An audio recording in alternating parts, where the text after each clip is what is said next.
Kembali ke ayat 13. Namun sebelumnya yang mau ngopi silakan ngopi, yang mau rokok silakan rokok ya. Ngopi, rokok, silakan ngorok. Yang mau bude ada bude, yang mau teh ada teh. Itu kelihatannya ada singkong anget-anget, nanti kalau adem kurang nikmat silakan itu diambil aja, itu biar dibagi-bagi. Ada singkong panas-panas itu ya disambi aja nggak apa-apa, ambil aja itu nggak apa-apa, kita ngambilnya ya, ya itu tinggal diturunin aja, nggak usah, jangan dipikirin, disikapin, nah diambil ya. Rezeki nggak usah dipikirin, sikapi udah ada, disikapi. Nah monggo disambi dulu.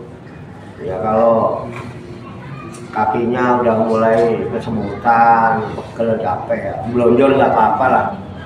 Ya kalau pinggangnya pegel, ngilu, kemeng ya, silakan cari senderan.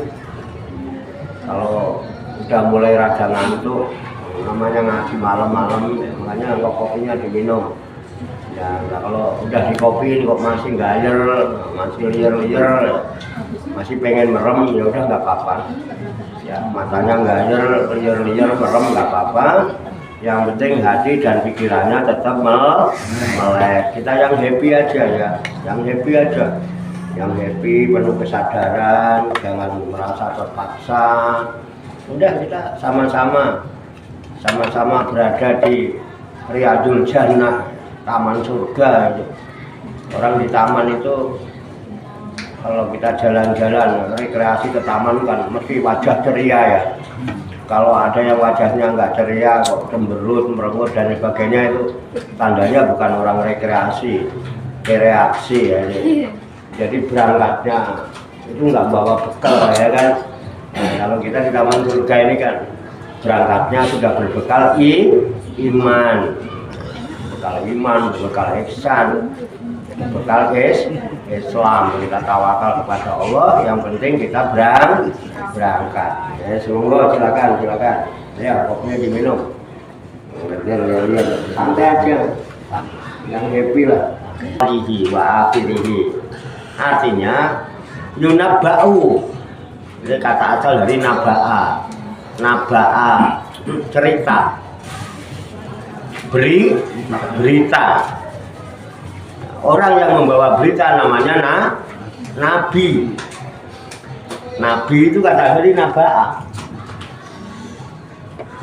Nabi itu bawa berita, dapat berita dari wahyu gitu ya kan, itu berita namanya nabi. Nah, setelah dia mempunyai kewajiban berdakwah baru namanya rasul, karena diutus, dia menerima berita dari Allah. Jadi yunabba'u itu artinya akan diceritakan, akan diberitakan, bakal diceritaake, ya bisa juga ceritakan. Al insanu manusia yang diberitakan. Yauma idzin pada hari itu. Artinya karena surat Al-Qiyamah yang diceritakan adalah kemarin diceritakan tentang hari kiamat. Jadi akan diceritakan pada manusia pada hari kiamat itu bima qaddama, terhadap apa saja yang diamalkan yang terdahulu. Yang telah diamalkan dulu itu diceritakan. Wa akhara, dan amal-amal yang belakangan itu bi awali amalihi wa akhirihi, yang dimaksud yaitu amalnya dari awal diceritakan dan juga amalnya yang paling akhir. Jadi tidak ada amal manusia yang terlewatkan. Jadi nanti begitu kiamat diperlihatkan semua, ini loh amal kamu dulu. Nih yang pertama begini, itu tentunya perhitungan itu setelah taklif, ya, taklif syara. Taklif itu orang mulai dibebani tanggung jawab secara individu pribadi. Itu dari mulai balik. Kalau sebelum balik belum ada. Jadi diceritakan semua. Nggak ada yang kelewatan. Sehingga manusia pun pada saat itu yang nggak bisa mengelak, nggak bisa membuat alasan. Karena cerita itu tersimpan dalam sebuah catatan amal itu. Nah, amal itu kan wujudnya adalah bentuk aktivitas dari seluruh anggota badan. So, seluruh anggota badan. Jadi sepandai apapun orang dalam berargumentasi itu membuat alasan-alasan. Sepandai apapun orang ngeyel pada hari itu tidak bisa ngeyel. Karena diperlihatkan, diceritakan, kamu itu dulu begini. Kita mau ngeyel nggak bisa. Karena apa? Seluruh anggota badan kita menjadi saksi yang adil waktu itu. Nek yo, nek ora. Apik ya apik, nek elek ya. Itu. Makanya di surat Yasin itu mungkin Bapak hafal. Al-yauma nakhtimu ala afwahihim wa tukallimuna aydihim wa tashhadu arjuluhum bima kanu yaksibun. Apa ya? Alhamdulillah. Al-yauma pada hari itu nakhtimu ditutup, dikunci rapat-rapat ala afwahihim, mulut-mulut mereka. Ditutup yang tukang ngeyel itu belas aja ngeyel. Tukang bikin alasan macam-macam itu belas nggak bisa alasan. Yes. Yang apa dalil udah nggak bisa dalil. Dalil lo. Yes. Jadi al-yauma nakhtimu ala afwahihim wa tukallimuna aydihim, dan akan berbicara, berkata-kata tangan mereka. Jadi tangan yang berbicara nanti, ya kan? Itu nggak usah nanti, kalau sekarang itu dikasih gambaran. Sekarang banyak orang mulutnya degideg aja, ya tidak ngomong angel, tangannya lincah bener. Oh iya, bilang ketemu nggak bisa ngomong. Itu sekarang sudah ada. Tangannya yang berbicara. Ada nggak? Ada nggak sekarang? Ada. Mulutnya ditutup, tangannya yang ngomong. Terus batas hadu arjuluhum, dan kakinya nanti menjadi saksi. Menjadi saksi apa? Bima kanu yaksibun, terhadap apa saja yang dia lakukan, terhadap apa saja yang dia kerjakan, terhadap apa saja yang dia usahakan. Kenapa tangan dan kaki? Tangan dan kaki ini adalah lambang kreativitas. Yang fakta, yang nyata. Kalau mulut bisa bohong. Kalau mulut bisa omong kosong. Itu bisa. Karena mulut ngomong. Kalau bulan nggak bisa ngomong. Sehingga ada yang berdalil, kalau bulan bisa ngomong. Nah ini ya, jadi ngomong. Bulan nggak ngomong, mulut nggak ngomong, tapi tangan dan kaki. Ini lambang kreativitas. Kreativitas itu adalah amal perbuatan. Jadi amal perbuatan kita yang dilakukan melalui seluruh anggota badan, dari mulai saraf otak yang menggerakkan anggota badan sampai seluruh badan, itu menjadi saksi. Jujur apa bohong kira-kira? Jujur. Dari situ kita sudah tidak bisa membantah. Tangannya saya ngomong, sini saksi iya. Kenapa? Kaki lah yang menggerakkan kita kemana-mana. Kaki kita yang menggerakkan kita kemana-mana. Enggak Pak, karena enggak jalan Mbak, naik sepeda motor, naik mobil. Ada mobil ngegasnya pakai apa? Hah? Tangan.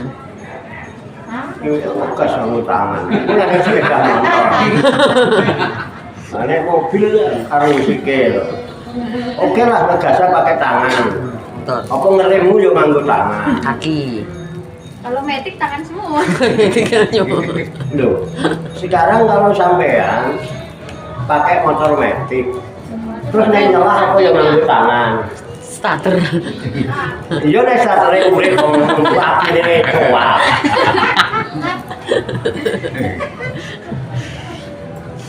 Terus nek numpak sepeda motor apa jagange yo nganggo tangan? Hah?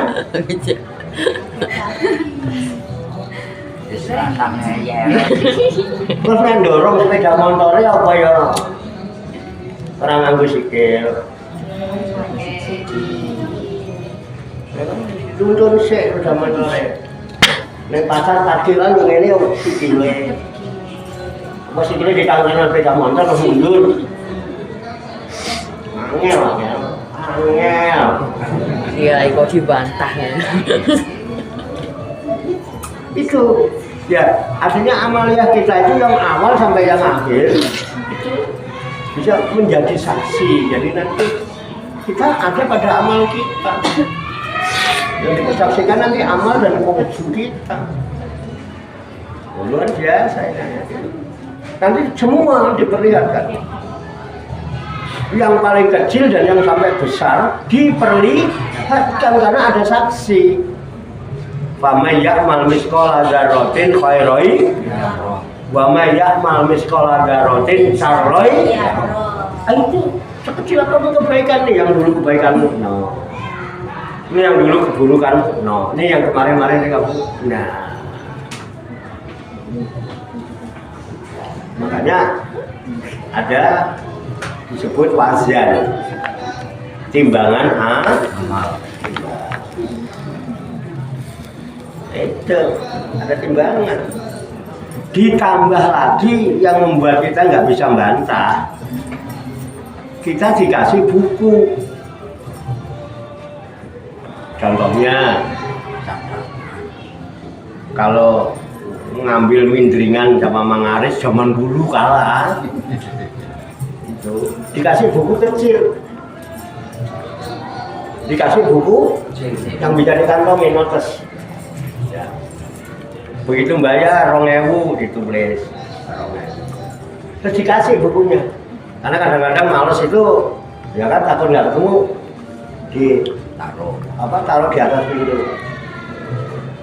Kadang-kadang takut nggak ketemu, selipin di buku duit 2.000 di atas pintu. Mangaris datang diambil dibuka ada ditulis kalian mana. Orangnya mana orangnya? Loh, saya tahu. Daster 2.000, ya kan? Itu murah, pemurah itu. 2.000 rupiah dapat daster. Karena yang turu pirang-pirang murah. Turu harganya bareng, 2.000. Itu pasti pakai buku itu. Ya, ada tanggalnya. Nah, di samping buku catatan yang diberikan kepada orang yang mindering, dia punya buku gede. Bukunya gede, kadang buku panjang kayak. Wah, kemana-mana yang dibawa kitab, isinya kitab. Ning omah tadarus. Mun dina tadarus. Sampai nggak sempet maca Quran itu. Rutin nih. Tadarus terus ditapakuri, jelimet kae oleh napa pun jelimet kae. Ya tidak jelimet waktu maca Quran. Nah, tujuannya apa? Nek ana wong sing kadang kan wong iku wis ngutang ditagihane nesu-nesu ya. Nah, dengan adanya catatan ini kan catatannya ada. Kan sampean sendiri yang pegang catatannya. Jadi nggak bisa kita sama Allah begitu. Sehingga ketika kita mau niayal apa? Nah, ikra kita baca. Kafa fi nafsika al-yauma 'alaika hasiba. Ikra kita baca. Baca kitabmu masing-masing. Kafa fi nafsika, cukup kamu sendiri yang baca, enggak usah dibacakan. Udah kamu sendiri lo baca sendiri. Itu loh catatan. Cukup dirimu sendiri. Ora usah ini. Mesti engko sadar. Kafa fi nafsika al-yauma 'alaika hasiba. Pada hari itulah maka kamu akan dihisab sesuai dengan catatan amal kamu plus seluruh anggota yang dipakai beramal menyaksikan dengan paham ya? Nah itu dia. Makanya sebelum dihitung-hitung di sana, hendaklah dihitung-hitung, dikoreksi di sini. Tutup buku. Wah, alhamdulillah pakai batine ya. Tingkatkan yang akan datang supaya keberuntungannya itu meningkat. Setidak-tidaknya pertahankan keuntungan itu, jangan sampai merosot. Itu hitungan manajemen usaha. Untung rugi. Caranya gitu. Kalau sekarang kita masih pakai ruginya, kita bisa tingkatkan. Jangan sampai rugi seperti itulah. Kita harus beruntung. Gitu. Jadi bisa, daripada nanti diperhitungkan di sana kita nggak bisa memperbaiki. Makanya hasibu anfu sakum qabla an tuhasibu antuhasabu. Hisablah diri kalian masing-masing sesuai dengan kitab amal. Sebelum dihisab nanti di yaumul qiyamah. Kalau di sini kita masih bisa lah. Wah, aku kok akean dosa istighfar. Enak, orang bahagia itu cuma 3, Pak. Mempertahankan kebahagiaannya hanya dengan 3 cara. 1, ketika mendapat nikmat dia bersyukur. Ketika mendapat musibah dia bersabar. Ketika dia merasa berdosa dia istighfar. Gampang. Kita kadang kalau nikmat lupa diri, gilingan dicoba rodo pahit sithik merengut. Padahal ini Allah sedang mendidik kita. Dikasih senang, dikasih enak, dikasih enjoy. Itu coba kamu bersyukur apa lupa diri? Diajari bersyukur. Lalu dikasih nggak enak, pahit. Tujuannya apa? Supaya Allah mengajarkan kita agar kita mulai belajar bersabar. Ini dua-duanya untung besar. Inilah amal yang menakjubkan bagi orang yang Betul. Makanya ada hadis nanti saya akan cari riwayat siapa. Ajaba bi amril mukmin. Sangat menakjubkan perkara urusannya orang beriman. Orang beriman itu urusan apapun, persoalan apapun menakjubkan. Apa yang menakjubkan? Ketika dia mendapat nikmat dia bersyukur, dan bersyukur itu baik buat orang yang beriman. Kenapa? Dengan syukur Allah tambahkan nikmat. Dan apabila dia terkena musibah yang tidak enak dalam kehidupannya, dia bersabar, dan sabar itu sangat baik buat orang beriman. Kenapa? Dengan sabar innama sabiruna ajrohum bighairi hisab. Dia akan dapat ganjaran yang tidak bisa diperhitungkan seberapa nilai ganjarannya orang sabar. Dua-duanya dikasih enak untung, dikasih nggak enak untung.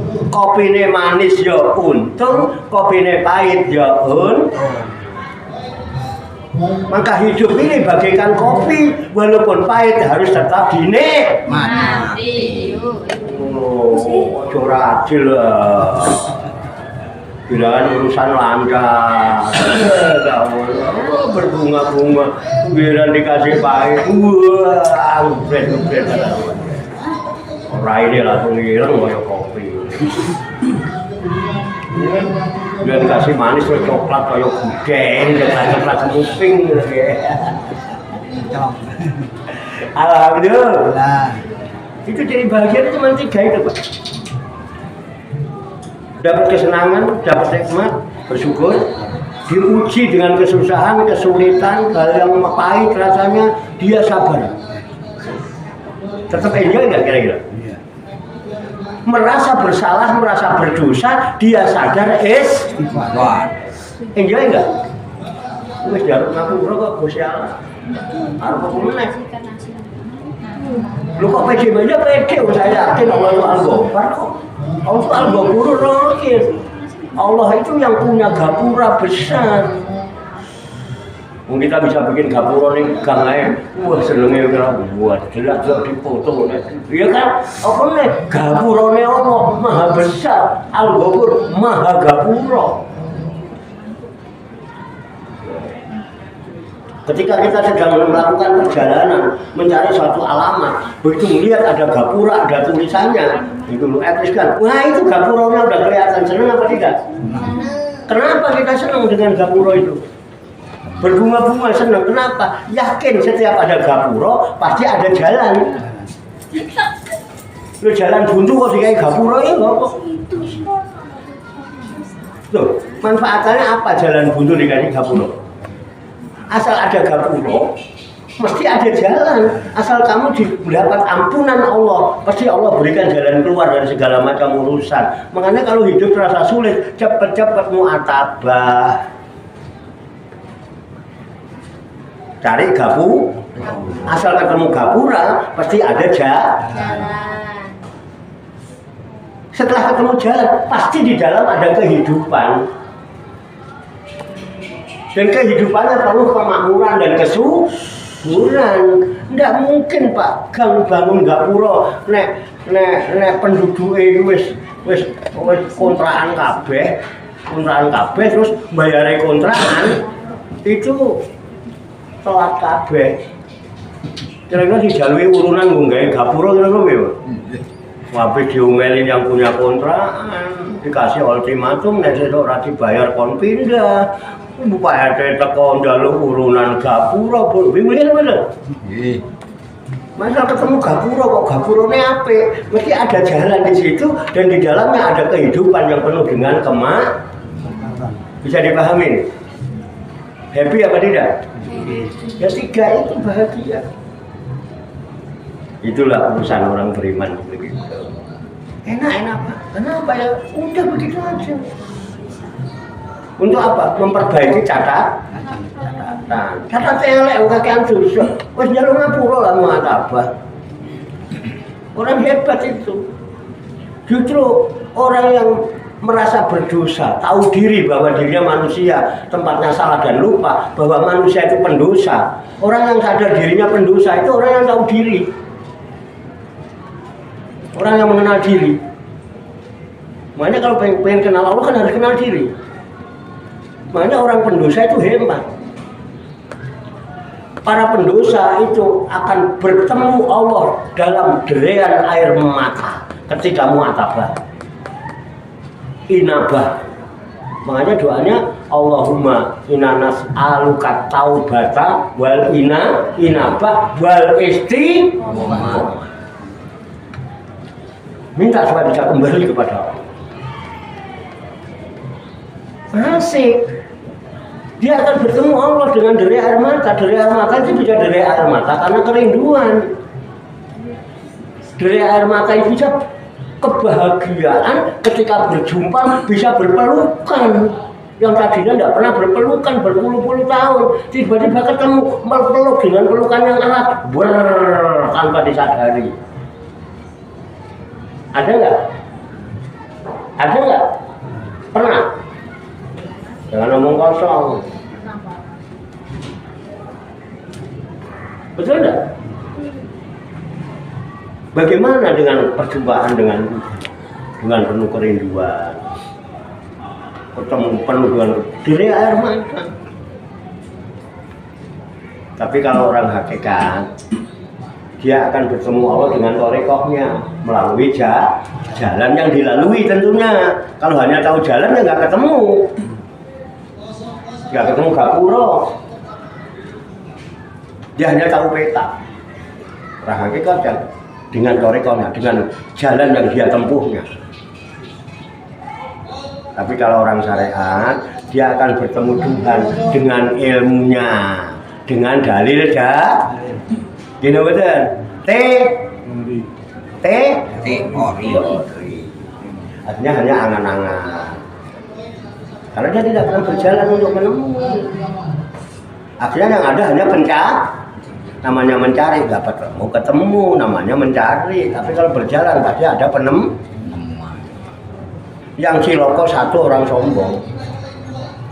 Orang sombong itu tidak akan pernah bisa berjumpa dan bertemu dengan Tuhan. Karena apa? Dia telah mempertuhankan hawa nafsu dan mempertuhankan dirinya sendiri.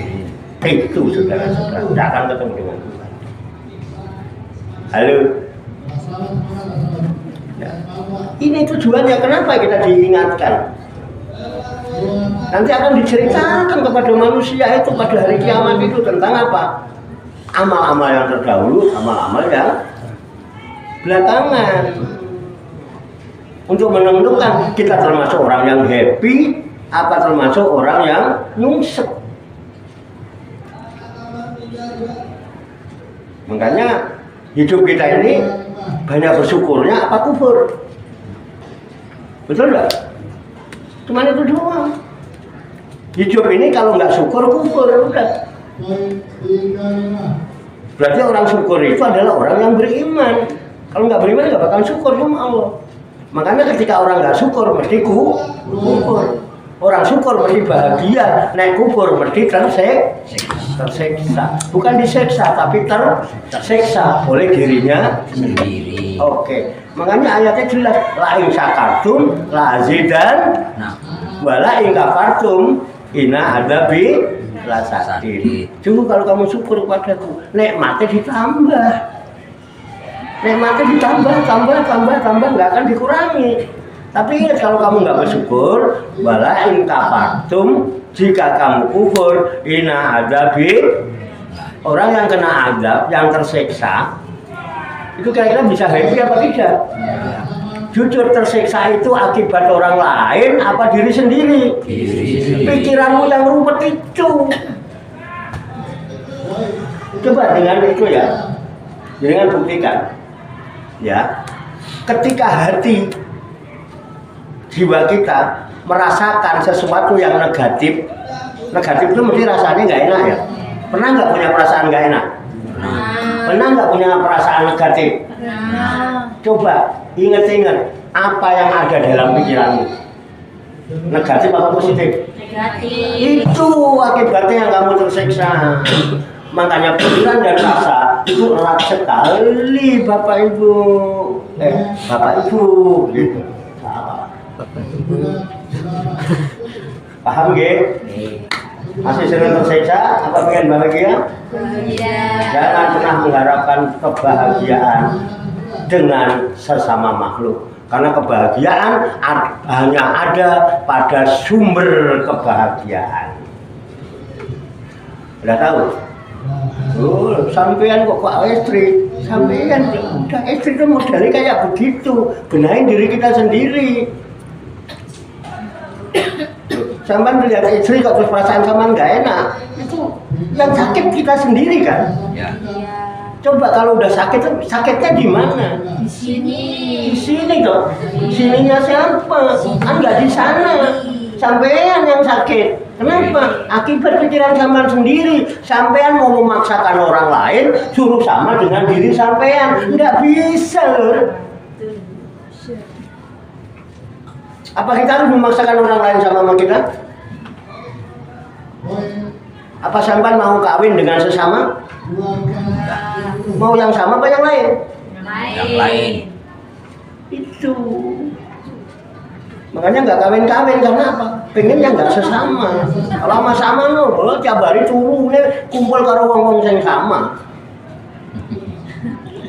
Dia pengen kawin dengan orang yang berbeda ya Leda. Yang berbeda yang sama. Apa sampean golek sing sama? Berbeda. Nah, ngono. Nek sing sama wis bareng. Bareng kali Edis, bareng Kakak Limi, udah lundur. Nah, Jangan paksakan orang suruh sama kayak kita. Kita harus berbeda. Kita bisa hebat karena berbeda. Coba bayangkan kalau dulu di Padepokan itu jamiah dan jamaahnya cuma bapak-bapak tok. Yakin istighosah kedodoran sampean. Karena ada makhluk-makhluk yang berbeda ini loh. betul. Gila bener? Mana orangnya mana? Ngono kayak model-model yang berbeda-beda. Model ngono kan orang bisa. Jadi apa? Saling melawan. Jadi bisa kalau waduh, ora iso foto, Pak. Akhirnya zaman tersiksa sendiri. Akhirnya sebel sendiri. Pegel hati sendiri. Gitu bener? Nah, itu namanya tersiksa, bukan disiksa. Jadi tersiksa itu oleh diri. Udah syukuri aja. Alhamdulillah Gusti Allah. Oh, ngekei bojo kok modele ngono. Hitung-hitung kena ibu sinau sabar. Kalau udah dapat, kalau sabar yang dapat pahala siapa? Kan yang sabar kan, bukan yang disabari. Ngono loh caranya.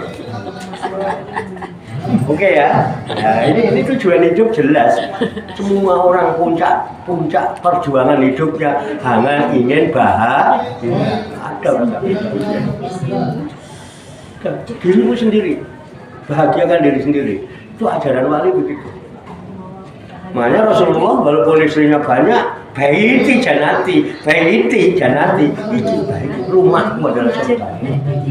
Kapan? Enggak pakai nanti. Sekarang saat ini di sini.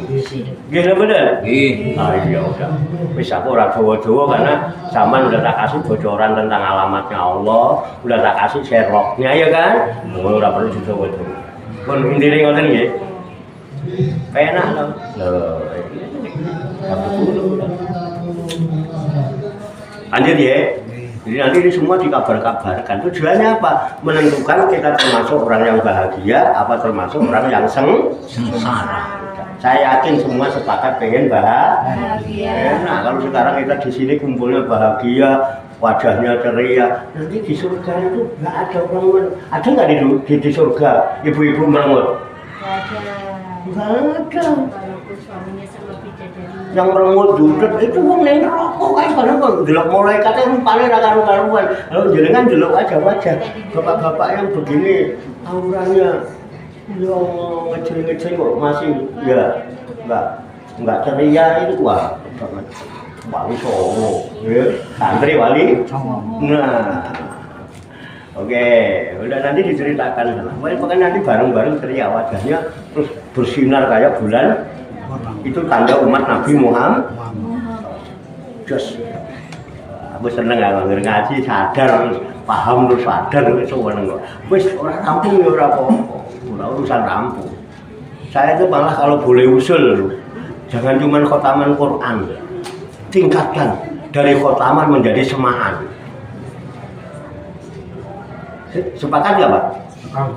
Ditingkatkan maksud saya dari khotaman jadi semaan.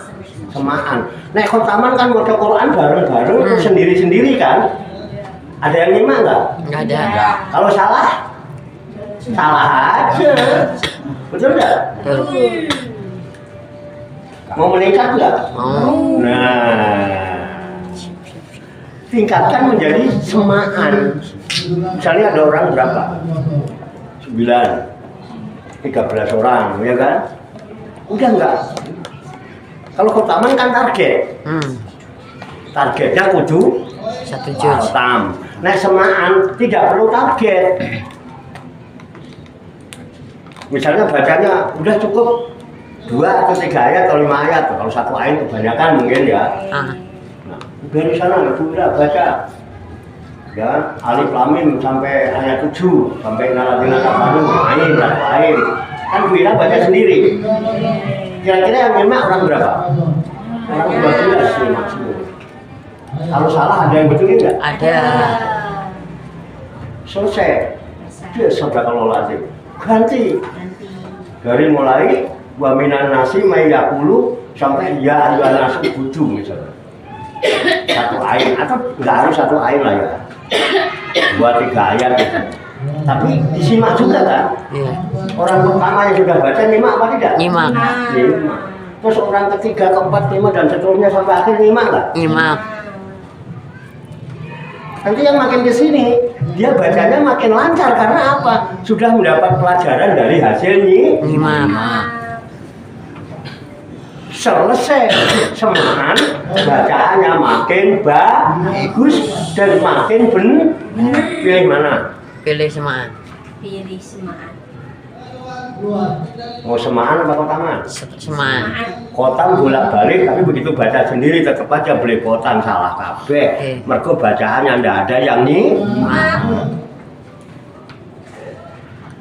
Enggak berarti kotaman jelek, enggak. Ini kan kita cerita untuk memperbaiki catatan supaya meningkat. Kemarin kita udah kotaman sampai akhir tahun, ya kan? Wis bati. Sudah satu huruf 10. Tapi begitu semaan meningkat enggak? Meningkat. Orang usaha pengen meningkat atau pengen merosot? Meningkat. Apa pengen begitu-gitu aja? Mesti pengen meningkat. Nanti yang tidak lancar baca jadi tambah lancar, yang nggak ngerti tajwid jadi bacaannya jadi ngerti tajwid. Enak nggak? Lumayan loh. Nggak usah. Kalau ambil satu ayat gantian, ya satu ayat aja gantian. Kalau ada orang 15, satu malam sudah 15 ayat kita ngaji dengan benar bacaannya. Gini benar? Oke. 15 ayat. Kalau Al-Quran itu ada 6.000, ya kan? Kalau sekali baca 15, berarti 400 hari khatam, teman. 400 hari khatam nggak? 15 kali 400 berapa? 6.000. Gini bener. Tapi dengan bacaan yang bagus dan benar.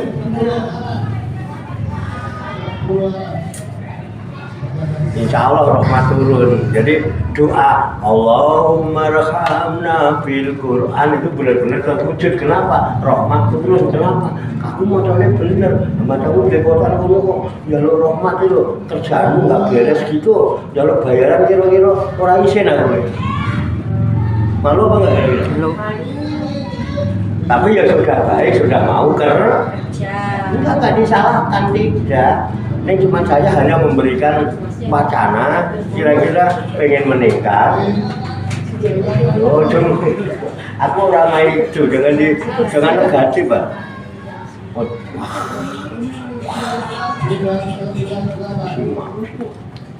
Ya kalau satu ayat kan 15 orang, kalau satu ayat itu bisa 5 menit ya 15 orang kan. Cuma 75 menit Pak rampung. Enggak kemana-mana. Satu ayat Pak pokok. Satu ayatnya ayat kopsi ayat Jawa. Paham nggih? Udah oke. Wes. Ada yang mau ditanyakan? Berapa pun besok tinggal jelasin lagi lanjutannya. Ini ada Pak?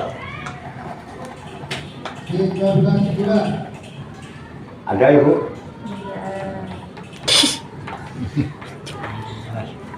Cekap? Cekap? Alhamdulillah. Nah, jadi saya sudah berarti murid itu Pak. Ya udah ini aja dulu nggak apa-apa. Ya. Semoga Allah Subhanahu wa Ta'ala senantiasa memberikan bimbingan, taufik, hidayah dan inayahnya kepada kita sekalian, memberikan kekuatan lahir dan batin mampu mengamalkan dalam kehidupan kita sehari-hari. sehingga kita digolongkan oleh Allah Subhanahu wa taala sudah bahwa yang muslimin, mukminin, muslimin dan mutakin yang selamat sejahtera bahagia di dunia dan di akhirat. Amin ya rabbal alamin. Allahumma sholli wa sallim wa barik ala sayyidina Muhammad wa ala alihi wa sahbihi ajmain bi rahmatika ya arhamar rahimin. Allahumma rabbana ighfir lana dzunubana wa li walidina wa li auladina wa li masyayikhina wa li ikhwanina wa li jironina wa li asatidina wa li talamidina wa li talamidatina wa li jamil mu'minina wal mu'minat wal muslimina wal muslimat al ahya'i minhum wal amwat wa tabi bainana wa bainahum bil khairati rabbik warham wa anta khairur rahimin wa la haula wa la quwwata illa billahil aliyyil azim. Allahumma rabbana inna nas'aluka ilman nafi'an wa amalan mutaqabbala wa du'aan mustajaba wa rizqan halalan thayyiba wa sa'an fid dunya wal akhirati ya arhamar rahimin. Allahumma rabbana la tuzigh qulubana ba'da idh hadaitana wa hab lana min ladunka rahmah innaka antal wahhab. Allahumma rabbana hab lana min azwajina wa dzurriyyatina qurrata a'yun waj'alna lil muttaqina imama. Allahumma rabbana taqabbal minna innaka antas samiul alim wa tub alaina innaka antat tawwabur rahim. Allahumma rabbana atina fid dunya hasanah wa fil akhirati hasanah wa qina adzabannar. Wa sallallahu wa sallama ala sayyidina wa maulana Muhammadin wa ala alihi wa sahbihi ajmain wa akhiru da'wana alhamdulillahi rabbil alamin. Taqabbalallahu minna wa minkum wa taqabbal ya karim. Amin ya rabbal alamin. Demikian, banyak kekurangannya, banyak kesalahannya, saya mohon maaf. Salam sembuh, sehat, selamat, sejahtera, bahagia, sukses untuk kita semua. Barokah manfaat fid wa dunya wal akhirah. Amin ya rabbal alamin. Wassalamualaikum warahmatullahi wabarakatuh. Waalaikumsalam warahmatullahi wabarakatuh. Sallu ala Nabi Muhammad.